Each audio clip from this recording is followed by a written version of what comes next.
Testing audio. Testing. Testing, testing. Testing audio. Okay. Awesome. Howdy y'all, my name is OBL, and today I want to talk to you guys about something very important. Mental Health Awareness Month is May. And May is Mental Health Awareness Month and an ideal time to educate veterans on the conditions that encompass mental health, how to seek help if needed, and so on and so forth. Mental health doesn't just affect veterans. It affects, well, almost everybody, if not everybody. If you know somebody who's suffering from mental health issues, then that will affect you.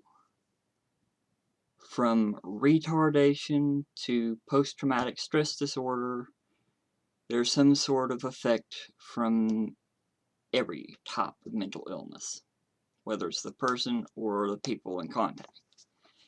Now, I want to give you a real life example. Myself.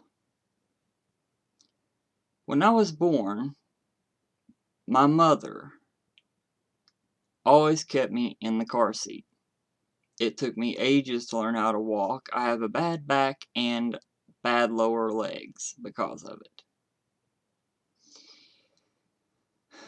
Where I was so weak, I never got the affinity to want to exercise much, but I still managed to some. At the age of 3, my father passed away. Now, to give you guys the type of idea of what kind of parent my mother was, at the funeral, my maternal grandmother came up to her, hugged her, and said, "Honey, your troubles are only beginning." What was my mom's response?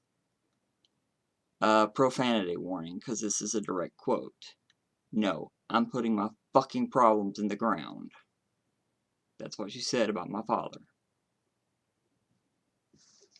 She tried to make it out like she loved me, like she cared for me. It didn't happen. She made me feel like I was cared for. But she always badmouthed my dad, and my dad was loved by so many different people. Also, I don't have long to talk about this.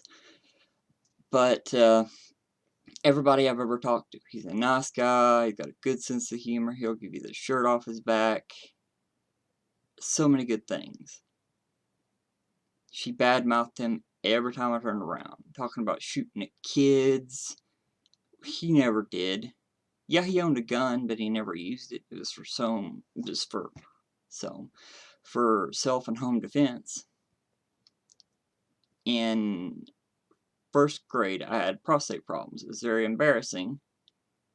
I didn't know about it till I was 7, which would have been like 2nd grade, give or take. But I peed myself. From 1st grade to 2nd grade, or from kindergarten to 1st grade, I had problems peeing myself at school. She always put me down for it. In 3rd grade, where I was somewhat introverted at this time, I would stare off into space, go into my own little world, my own little fantasy world. You guys ever watch Halloween with Michael Myers, the Rob Zombie film? Yeah, I stayed in my own little head, because I didn't... My mom raised me not to trust people. She made me fear, telling me this would happen, that would happen, blah, blah, blah, blah, blah. If I say the wrong thing, I could wind up in foster care. One example of this was in 3rd grade. I was tested for seizures, which I tested positive. It was a faulty test. I didn't have it. The state forced her to give me a seizure test. I was put on drugs that messed my mind up. I have a real bad memory because of it.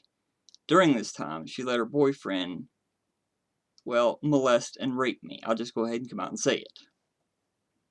I blocked it up after I told her about it. I told her what had happened. She said, "Quit making up stories. Quit lying." Then she said, "If you lie like that, you'll go to foster care, in which that could happen every single day. Then she said not to tell anybody else about it. My paternal grandmother had actually come there and was willing to shoot the guy. He was that bad. She came over 20 miles away just to threaten to shoot him. She defended him, told my grandma to go home. Our neighbor came across when we were feuding. This guy had picked up my mom, slung her against these rain barrels that my grandma had, my other grandma, my paternal. She defended him. What happened? During this defense, he had his nose broken by our neighbor. She took him to the emergency room. Didn't file any police charges on the attack, what had happened to me, nothing. We eventually got so afraid of him that we had to hide in my grandpa's house. Well, it wasn't really my grandpa, but let's just make the story sweet and simple. At this point in time, I grew a subconscious fear of men. It's called androphobia. Enough time had passed. I had trouble in school, mostly math. Simple stuff didn't bother me so much, but it hit my self-confidence a little. Middle school, fell in love, as most boys do. She was, it was a very strong love, I guess you could say, but it was sort of puppy love at the same time. My mom was constantly telling me stories about her. As soon as she found out, you know this girl slept with your cousin, you know this girl does drugs, has sex with people, blah, blah, blah, blah, blah. She never did. There were so many other things. Then, many, many years later, my daughter died on November. Actually, Thanksgiving. My grandma passed away on Mother's Day. My great-grandfather on Christmas. So many different problems. So now I have so many other problems, it's not even funny. Pantherophobia, fear of mother-in-law. Arachnophobia, fear of spiders, almost got killed in 2nd grade. Fear of men, androphobia. Fear of authority, glossophobia. Fear of heights. Arachnophobia, agoraphobia. Glossophobia. I'm an introvert with so many other problems because my mother. There are a lot of other things that happened, but let's just leave it at that. But, in any case, if you want to talk to me more about this or want me to stream it again later, that's fine, but I'm out of time.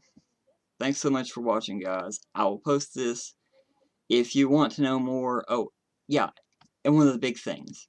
For 20 years, I have been in so much agonizing pain because the law says I'm too young to have narcotics. It's the only thing that actually helps me. So now, I am suffering from PTSD and multiple personality disorder because I cannot get pain relief. I can't sleep well. I am a torture victim because the law says. The law treats me like I'm a child. So, you know what? Forget that law. That law hurts and kills people. Suicide rate is up because of that. Healthcare is up. There's so many things that's up that's costing you people, and you don't need it. Jobs are low because of it. I can't work, and I want to work. I desperately want to work, but I can't. But in any case, thanks so much for watching, guys. I'll see you in the next one.